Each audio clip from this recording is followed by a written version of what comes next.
Hello, welcome back, and thanks for taking the time to watch the video.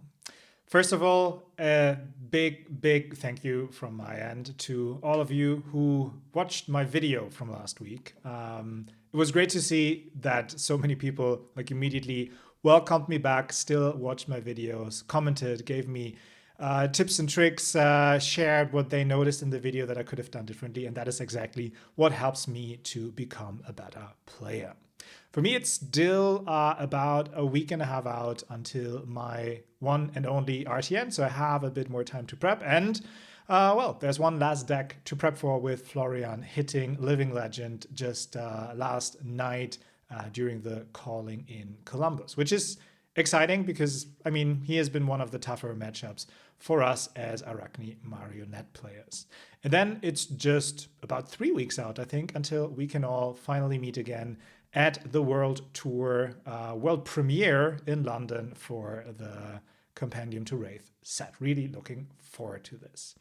But today I want to take a quick look at one of the matchups that we're probably facing a little bit more in the next coming weeks, which is DIO. I mean, DIO has always been a very solid pick when you want to play an aggressive deck. And I felt that there were more DIO players, definitely on Talisha, but also from what I've seen from some of the events that happened here in my vicinity recently. So it's definitely worth taking a look at DIO and the matchup.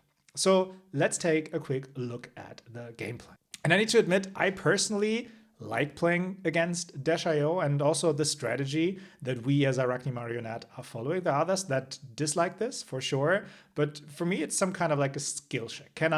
It's like a little bit like a puzzle, right? Can I put the puzzle pieces into the right place in the right moment? So yeah, that's something that I definitely enjoy. Because the game plan in most matches against DIO will definitely be fatigue. So we need to focus on blocking. DIO uses her deck as a resource in the sense that she's boosting away cards in order for her cards to get go again and for her to create long chain links and also enable cards like maximum velocity. But that also means once her deck is out, then she can't play anymore, right? So if we can avoid taking too much damage over the course of the game, there's a very good chance for us to be able to fatigue DIO.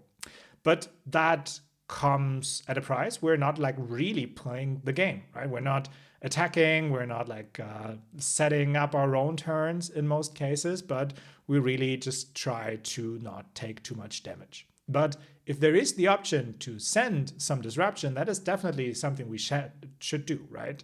If DIO takes a setup turn, if they play a couple of items to really, or I don't know, put their cards together to play a max V turn, then we can really crush that by sending disruption. In most cases, DIO will have the equipment to block this at least once. Sometimes they have enough equipment and items available to sack to block this twice.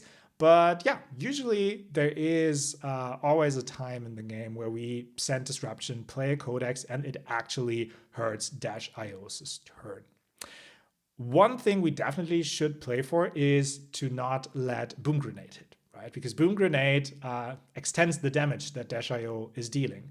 If that attack only hits you for 1, but it triggers a Boom Grenade, that doesn't only deal 1 damage, but it can deal up to 6 damage, right? 5 from the Boom Grenade, the red one, and then 1 from the attack. So it can be devastating at times, especially if they have multiple Boom Grenades on the deck or like in play. Then it can really spiral to a game state that we can't leave anymore. Yeah, so let's take a look at one of the most recent games I played against DIO. So we definitely want to go first to not let DIO set up any items. And we want to swap out as many 2 blocks as we can for 3 blocks to really, avoid getting hit with damage. But to be fair, we still have quite a few 2 blocks in the game. That's probably the downside that we have. If all of these 2 blocks would be 3 blocks, I would probably say that there are very few chances for our opponent to win this game. But due to the fact that we have quite a few 2 blocks, it's still tough. Cool. So here I overpitch the Hunter's Clave to be able to come with both Hunter's Claves here. I was thinking about keeping the Under the Trapdoor in hand because I will have access to the Frailty Trap on my next turn, and that will allow me to play it. Oftentimes, DIO closes chain links, so that would put the Frailty Trap into graveyard. I could then use the Under the Trapdoor to play another trap, but it's just the Frailty Trap, so it's not the biggest value here. But nevertheless, I don't need it. I mean, I could play it here for attack for 2 because I flicked the dagger to mark them. But yeah, maybe they don't block, then the mark would be gone. But at the end, I could have taken one more card here. So that would have been nice, especially now that they've played the Boom Grenade. Maybe I should have just like played the Under the Trapdoor to attack and yeah, negate them this card in hand. But luckily we roll into Trapdoor, so we get another trap. So we have the one in Arsenal, we have an Inertia Trap in Banish, and we've also found a bit of disruption. They have 2 Boom Grenades in play, a blue one and a yellow one, so we definitely want to try to not get hit here because it would be quite some damage from the Boom Grenades. So here, Outpace is a bit unfortunate because we can't use our equipment, but right now, especially with the 2 traps, we do have enough to, not need to take damage. So here, we use the Up6 and Run and the Inertia Trap. So we want to avoid that it gets stuck there in Banish because they stop attacking us for some reason. And here we're blocking 5, obviously not getting them in Inertia. But even the next card would have not allowed for like Inertia Trap to really hit. And so here they come in for 4. So we probably want to use our equipment and one of the traps. We could have also just used the Under the Trapdoor as well as the Frailty Trap. And here, because the Symbiosis Shot, it doesn't trigger the Boom Grenades. But here we still give Under the Trapdoor. We don't need it in our hand anymore, and it's just 1 damage we block. So here we play Leave No Witnesses, and there's always the option for us to hit a couple of reds throughout the game with Leave No Witnesses. And so because they say no blocks here, I'll banish the top card. I want to use Black Tech Whisperers here to play the Codex because that means they need to discard a card, and we have the option to threaten their arsenal right here again. Unfortunately, I didn't hit a red with the first Banish. Now we send the second Leave No Witness, and they discard a red Boom Grenade. And this incentivized them to immediately use Crown of Providence. So we just hit the top deck. It is a red. So if this would have been a little bit differently and we didn't hit the yellow on top, we would already have enough silver to buy back the Black Tech Whisperers. That was a bit unfortunate here. And now our game plan continues to be the same. Like block out if we can, and if we like don't take damage and can send disruption, that is what we should do here. Cool. So they send an Expedite. We want to put a 3 block in front of that. I was considering, do I use the Relentless Pursuit or the Under the Trapdoor? If they wouldn't attack us anymore and we have the Relentless Pursuit, we could play it to definitely mark our opponent and then send Mark of the Black Widow. But at the end, it will not matter because in most scenarios, they just send another attack here and we just use all of our cards to block with. By the way, the opponent here played a lot of cards. I think if I recall correctly, it was like 72. So a lot. I mean, that's a valid strategy, right? For them to not go to fatigue.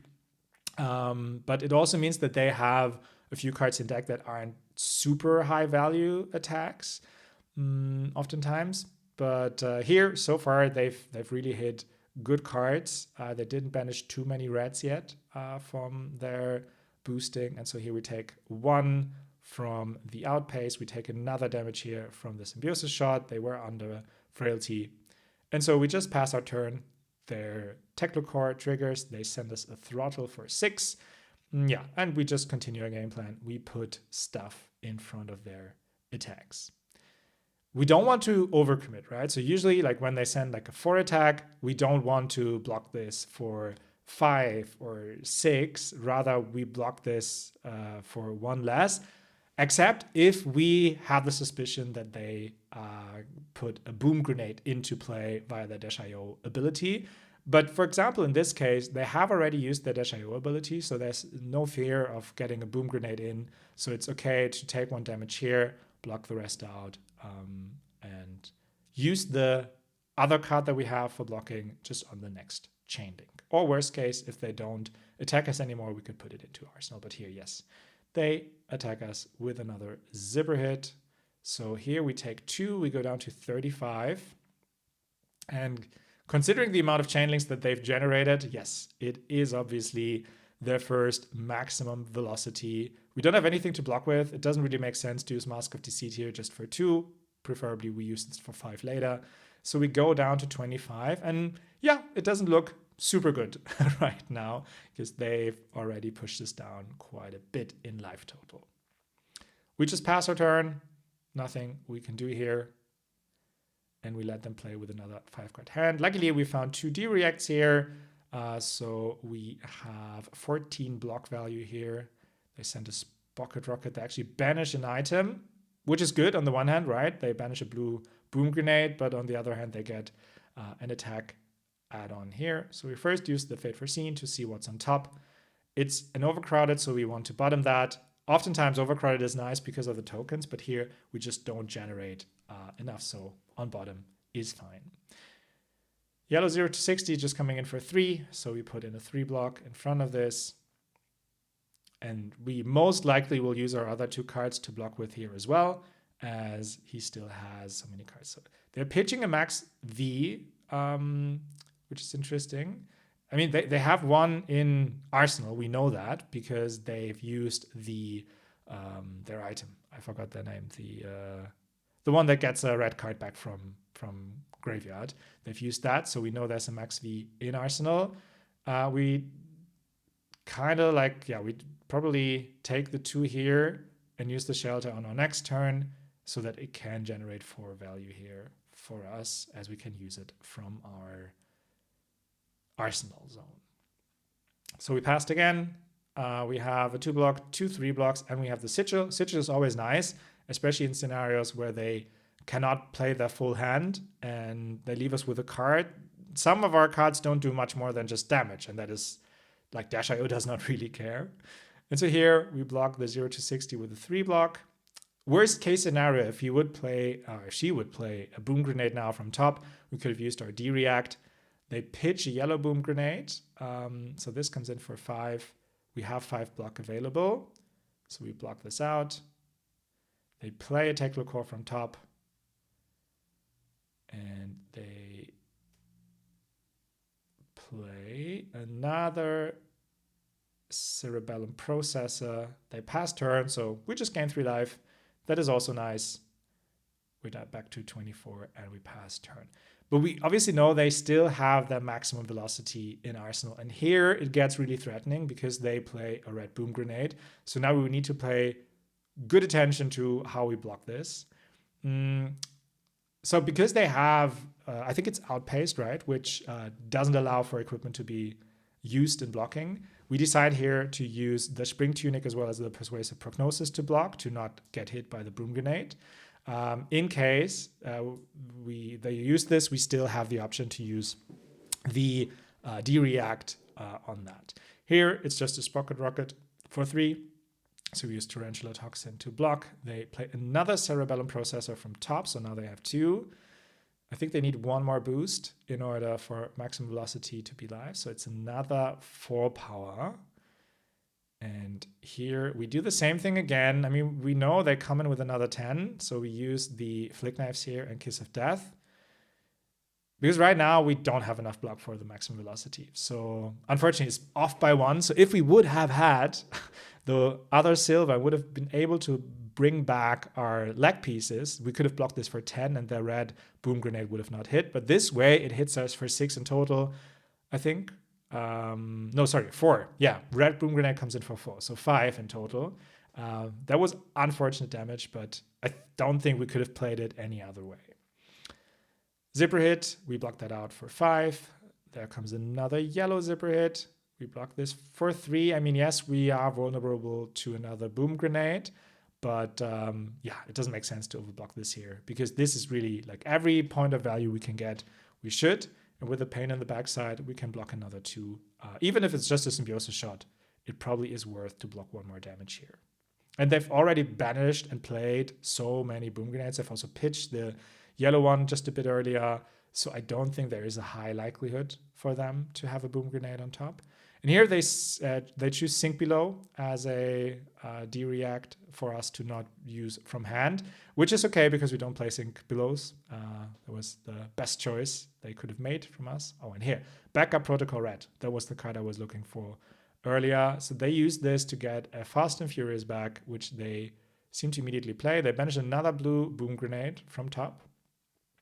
Comes in for 4, so we can block for 2. So we take another 2. And then either they play their next card or they just use Symbiosis Shot here for 2. So we take another 2, go down to 14. They only have 15 cards left in total. So we could make this happen, but it's not super easy. We need to be a bit lucky with the cards that we draw in order to still be able to defend this. And here they take a setup turn, right? And luckily we do have some disruption, but not too much. And that is why I'm tanking here a little bit. I could send the E-Strike for 5 go again. Hope that they block with their equipment there.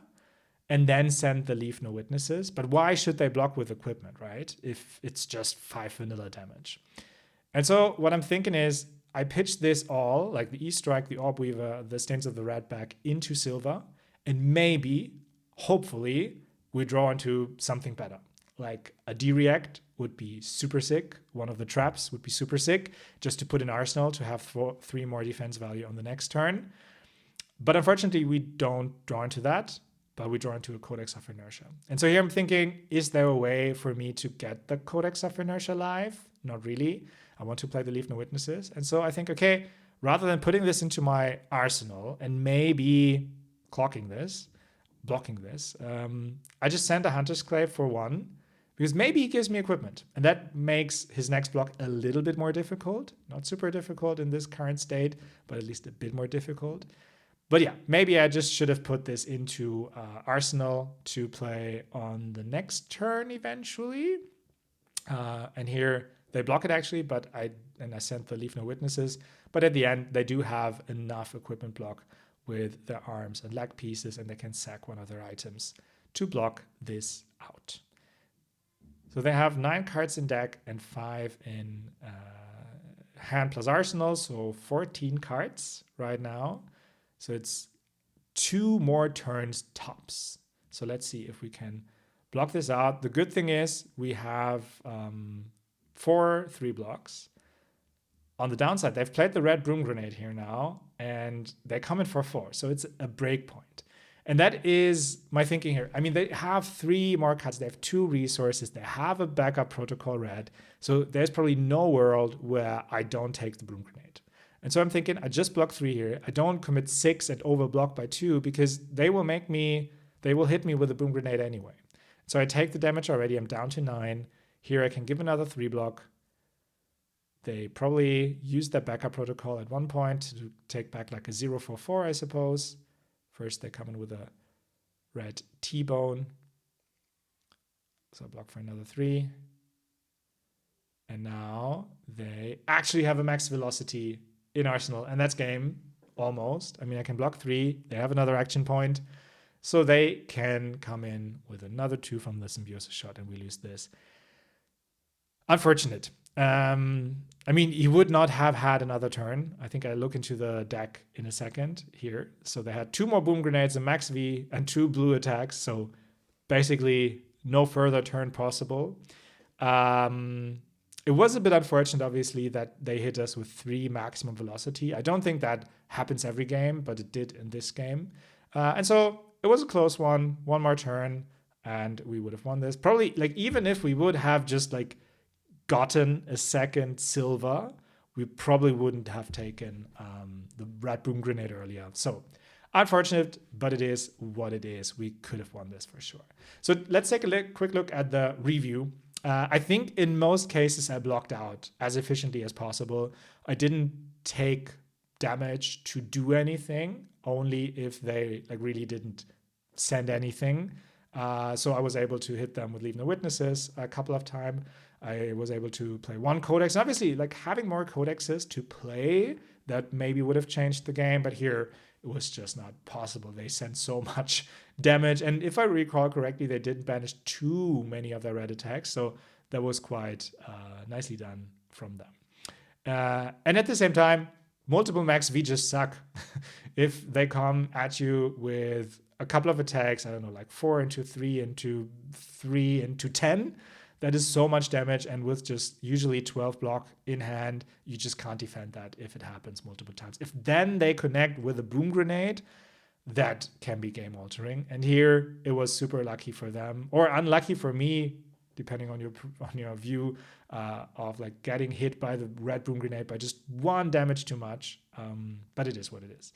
So yeah, fun game, interesting game against Dash.io as always. And I think usually they go in our favor. So this was maybe one of the poorer examples. But let me know in the comments, is there anything that you would have played differently here? Any opening that you would have seen where I could have, I don't know, tank damage to do something special? I don't know. Please let me know. I appreciate the comments. And yeah, looking forward to seeing you hopefully in London and also in the next video. Thank you so much. Take care and see ya.